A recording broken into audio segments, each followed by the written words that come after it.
Hey. So I was recently asked by this interpreter. They came up to me and they was like, "Hey KJ, I got into my first agency, but I don't know which ones I should take, which ones I shouldn't take." And I was thinking about it like, that's true. I decided, let's go and make a list. Let's make a list of the kind of things that I think I use to help me decide which assignments to take and which ones not to. Here's the tier list. So with this list, we got 5 tiers. So I'm gonna try to be as specific as possible to the skill set and not exactly the person themselves. So for the tier smooth start, that just means it is very beginner friendly. All right, you have ample support. You can basically predict the content. Maybe you got a whole bunch of prep before you went to the assignment. It's very smooth, very easy, and allows you to be able to focus on your foundational skills as an interpreter. Smooth start. Next one, getting comfortable. Now in this tier, we get a little bit up, a little bit harder, right? But in here, you'll need a little bit more of a wider vocabulary. You'll need to start to understand more of what's going on in an interpreting assignment. All right, you still have your support, you do, but it's a little bit more challenging. It's a little bit more nuanced. It's a little bit more expectation out of you. Number 3, all right, so this one, leveling up. We're in the big leagues now, okay? Here, the stakes are higher, all right? You need to have a understanding of cultural competency for sure. And also, here's where topics are starting to get emotionally taxing, maybe it's sensitive in nature, and you still need to be able to deliver an effective and accurate product in this level. Going on to number 4, the deep end. So here, support. You are the support at this point, okay? We expect you to be a fully fledged professional that's able to do the job and do it effectively. Because in this level, these kind of assignments, they're so nuanced. There's so many factors into it. You have to be able to negotiate these while still having an accurate interpretation. These are complex in nature, and they're going to be. And the last one, the last tier, high speed. Pretty much everything I've been saying, talking about, just max it all out. This is the most complex, the most nuanced. It requires the most attention to detail. The biggest thing to know, these kinds of assignments have 0 to little room for error. All right. So in these, we have to be cognizant on which ones we are accepting. I have a list here of a few different examples of different assignments that I'm going to put into these categories. If y'all like a list like this and you want me to do more settings, suggest more settings, and I'll make a new list because this was interesting to go through. Let's do it. First one we're going to start off with is a job training. Now, in each one, I can't even say it before I get to the first one. Listen, each of these is going to have a level where it depends. I can't answer for every situation, something like that. So I'm just going to answer it based off of when I say the kind of assignment, the kind of the feeling that I get when it pops into my mind. That's what I'm going to say, and I'll explain that.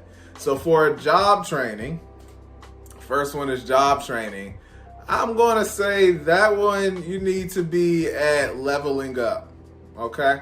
You need to be there because you don't have to be exactly a technical expert to do a job training or a staff training at a job, but you do need to understand how interpreting works because you'll need to be able to advocate for your client, for their needs while they're doing the training and the presentation. You need to be able to understand how to interpret the concept and make it clear and explicit. You need to have a good base and understanding with that for the job training. So leveling up for that. Next thing we have is sporting events. Sporting events, I'm gonna say getting comfortable. I've interpreted a couple sporting events. I interpreted a couple football games. I've had some baseball things, and I've interpreted a couple events at a kickball tournament. And those, while the interpreting could be kind of sporadic and not really consistent because we're there for the game. So because of that, you may not need to be the best interpreter when it comes to the hard skill of interpreting, but you have to be adaptable. You have to understand enough about interpreting to be able to adapt to this really quick, fast-paced environment because you will be changing all the time. But you can do it in a good and comfortable stage. Next one, birthdays. Birthdays. Now, I'm going to say that's another one for getting comfortable. I'm kind of stuck between the smooth start or getting comfortable. It really could be both. I'm gonna put the birthday here at a smooth start. Okay? Smooth start for the birthday. You go there, people are mostly happy. Just don't do like no 60th birthday party where people really want to hear speeches. Just don't do nothing like that. But shoot, you get, a nice teenager's birthday. You get you a nice, a chill little parlay type of thing. I think you could definitely interpret that. Birthdays that be at restaurants where people kind of just sitting down, just chit-chatting at the table. Those are good to be able to interpret at a smooth start. A lot of pressure is off of you because people are really there to enjoy themselves. But it's a lot of content, variety of content too, that you as an interpreter could definitely grow and stretch your foundational skills. Next one, a tour. A tour. For a tour, I'm going to have to say you're in the deep end. You're in the deep end. You're like really high in the leveling up tier to mid in the deep end tier.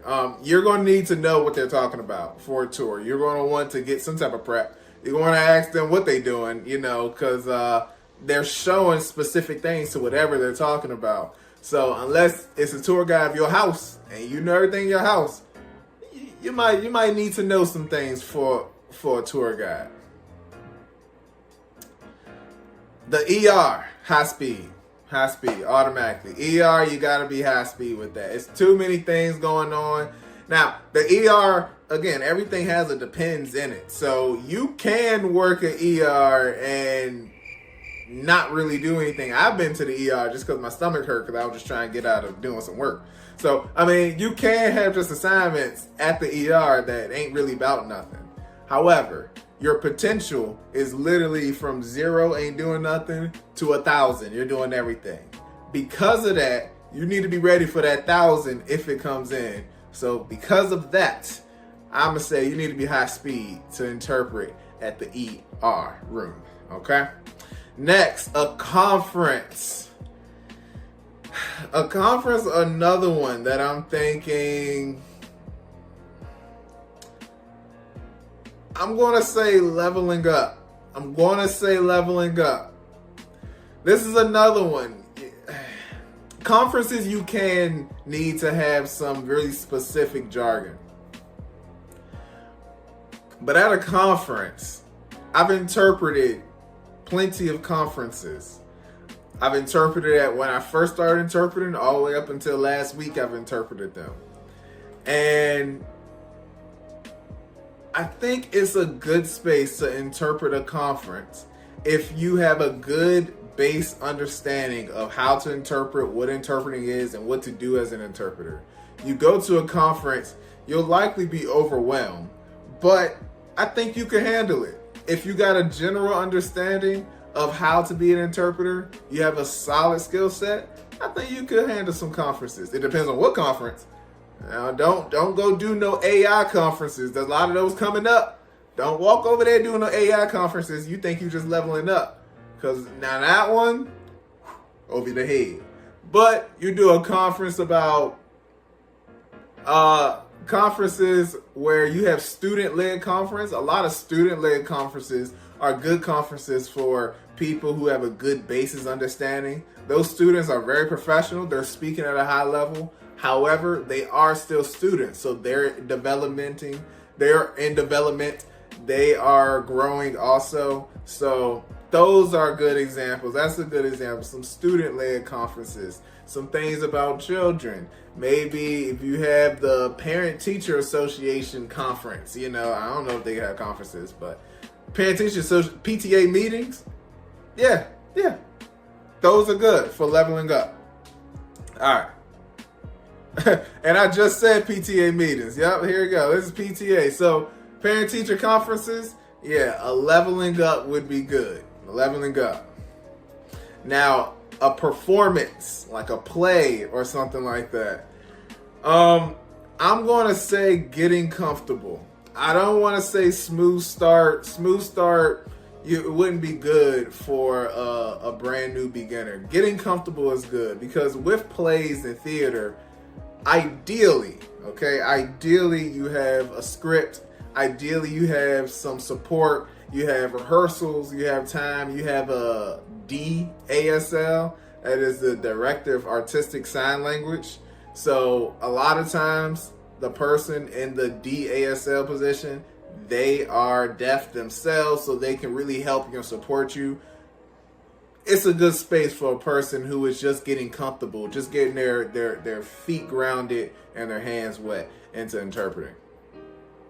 Next one, college. All right, so college level lectures.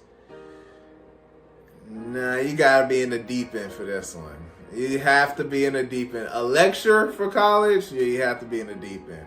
I'm not sure what you could do at any other level. Even just leveling up, I think now you're costing the deaf client their access. So in the college lecture, yeah, you have to be on the deep end. You have to be able to understand what's going on, especially because the kind of class you be interpreting. You got to be able to understand, all right, this might be sensitive. I might disagree with this. I might have strong feelings about this. But you still have to be able to, make sure you interpret professionally and accurately.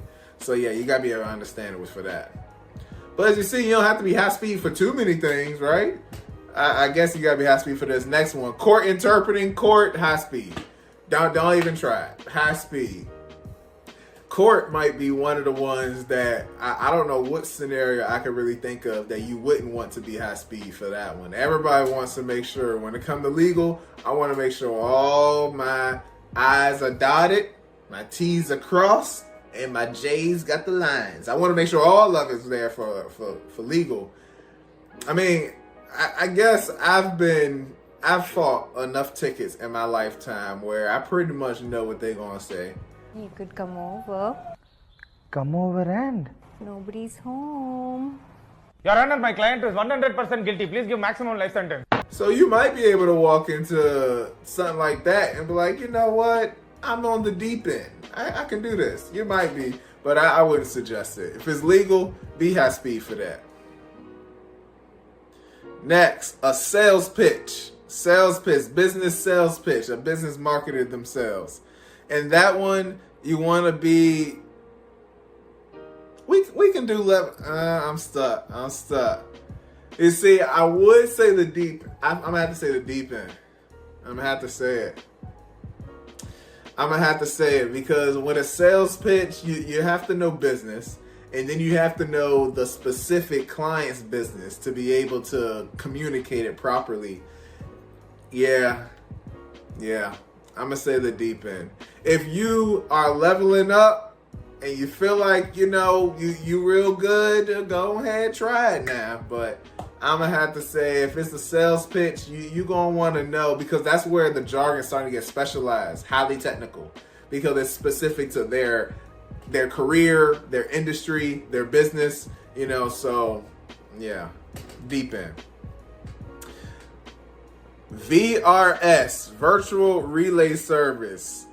Oh, for their leveling up. High getting comfortable, okay? High in the getting comfortable region, but definitely leveling up. I would say, for those who don't know, VRS, Video Relay Service, that's basically when a deaf person is making a phone call, that phone call has an interpreter embedded in it. That is, the interpreter is in a position. That position is called Video Relay Service, or VRS for short.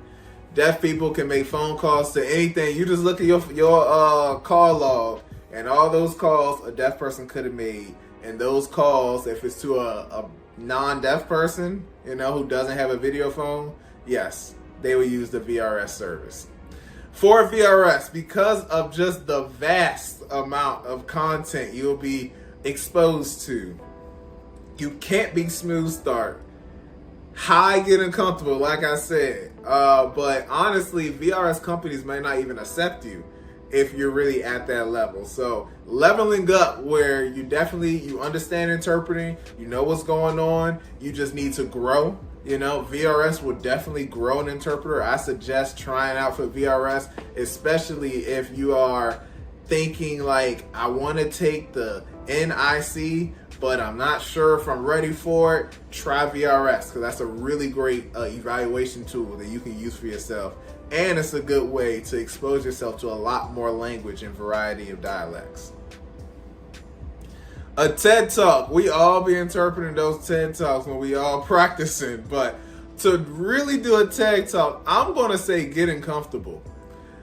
If most people didn't practice with TED Talks, I probably would say leveling up and above. However, a lot of people practice with TED Talks when they're in their training programs, when they just doing whatever. A lot of people practice with TED Talks, which leads me to believe there's enough wiggle room that you could just be getting comfortable, and you can do it. Again, getting comfortable, you have the support. You're not out there all alone, but we do expect something from you. So I would have to say it, yeah. Elementary school. I don't like it. I don't like it, but elementary, no. You got to be leveling up for elementary. You got to be.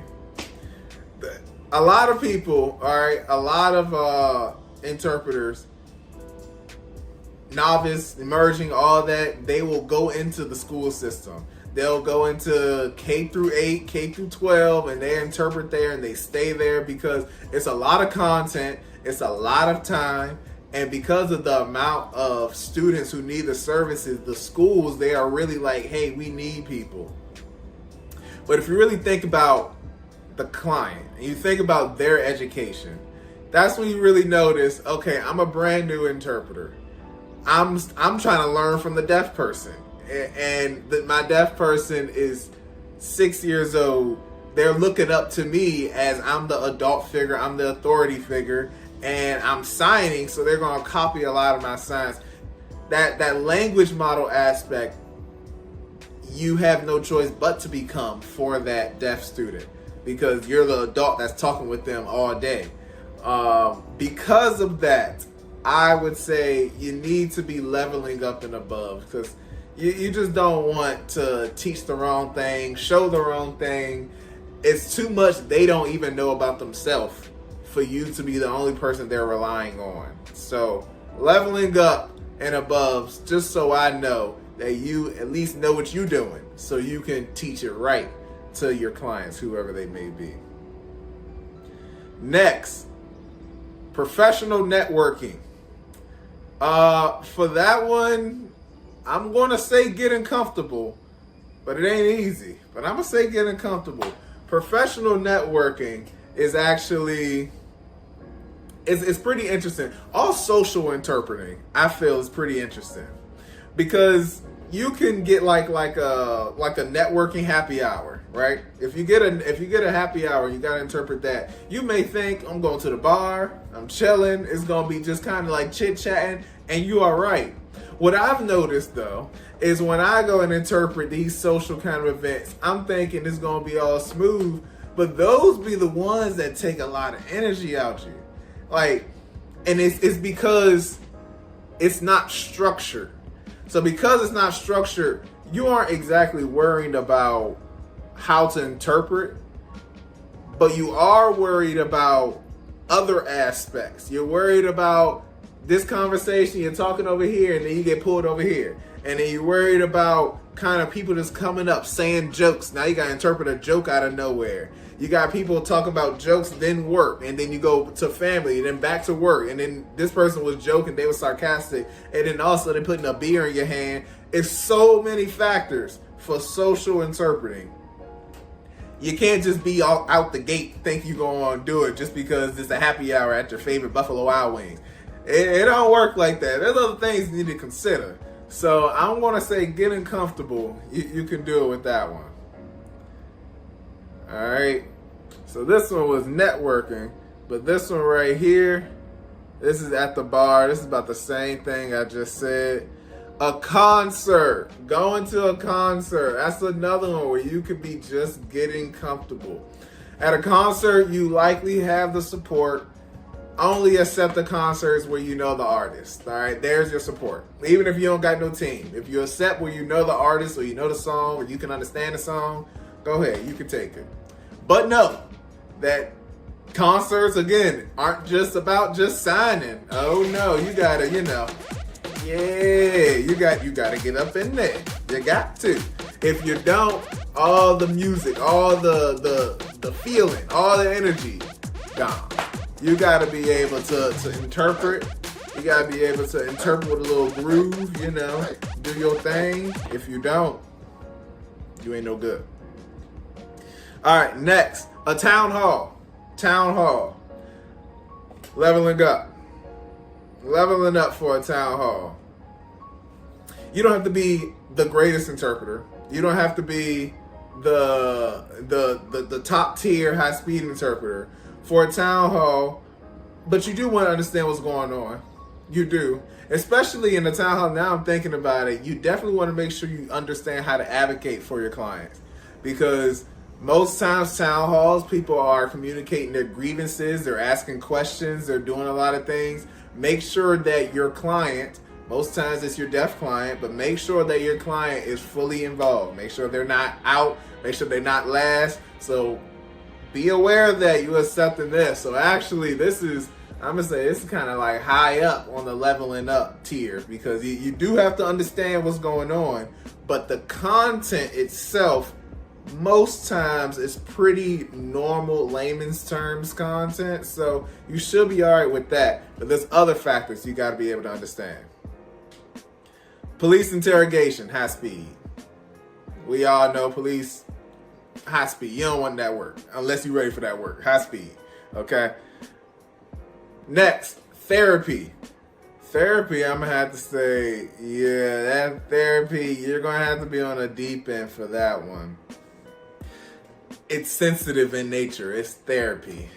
Because it's not just interpreting, you want to make sure that you have enough understanding, enough grounds, enough foundation to be able to interpret and still address these outside external factors that's going to hit you, i.e., sensitive topics, talking about something that could be triggering to you and or your client. So you have to be able to negotiate the emotional toll aspect embedded with therapy and all kind of mental health interpreting. Doctor's appointment, it does of course depend on which kind, but I'm gonna, the safe option would say leveling up. That would be the safe option. And that's the one I'm gonna do, honestly. I guess that's the right option. It's not just the safe option. I'm thinking about like getting comfortable. If you're just getting comfortable with interpreting, you need support. And that's the biggest thing. Leveling up is a lot less support. You are the professional. Getting comfortable, you're good, you're fine as an interpreter, but you still need the support because you run into a lot of challenges. We can't have that medically. Our clients deserve to know what's going on. Leveling up. A wedding. Now, to interpret a wedding, I'm going to say getting comfortable. When you're getting comfortable at a wedding, because hopefully you're interpreting for somebody who kind of like you to be there, So when you have an assignment that's kind of happy in nature, it instinctively, no, that's not the word. When you have an assignment that's just happy in nature, it innately just comes with a little bit more understanding from people, a little bit more forgiveness from people, and that bleeds on to you. So that's why you could be just getting comfortable, just getting your feet wet with interpreting, and you interpret a wedding. You still have a lot of support because you can research a lot. Wedding is tradition, so a lot of things are traditional. You can research a lot of that, how to sign a lot of the things that are in that frozen text. Or if the newlyweds have their own thing what's going on, you can really talk to them. They have this whole thing planned out. So it won't be any surprises for real. So you will be okay asking for a lot of prep. That's why I think a wedding, you can interpret that if you're just kind of getting comfortable right now. A job interview. Job interviews, you're going to have to be leveling up. No. I want to say deep in for job interviews. Yeah. Because you need to know jargon. You need to be able to speak professionally, to speak on par to your client and the position that they are applying for. And you need to be able to understand them and communicate them effectively. So, yeah, the deep end. And lastly, religious, church. This one, I would want to say high speed. I would want to. I'm going to say go ahead and put it in the getting comfortable. I want to say high speed because you can't be playing with the Lord. You can't do that. You're out there about to send people the wrong way because you ain't saying nothing right. But I do believe that as an interpreter in this setting, there is enough flexibility where you can be effective while still not being the most effective for the assignment. I think you can still get the job done. I think your clients can still receive what they're looking for with an interpreter who is just getting comfortable, understanding what's going on, and they can grow and develop you. So this is my tier list right here. This is the list. Interesting, there's only one thing that I would say you should do brand new out the gate. Well, if you're brand new out the gate, go ahead, get better, get to that getting comfortable, and you can open yourself up to all kinds of assignments. Again, if y'all like this, if y'all want me to do more assignments, definitely let me know because there's so many different kinds of assignments. I can keep doing this again and again. This was kind of fun. Me thinking about which one would I do or which one would I place like that. Y'all let me know if y'all want me to do this. This was the ASL Interpreter Lab. Peace out.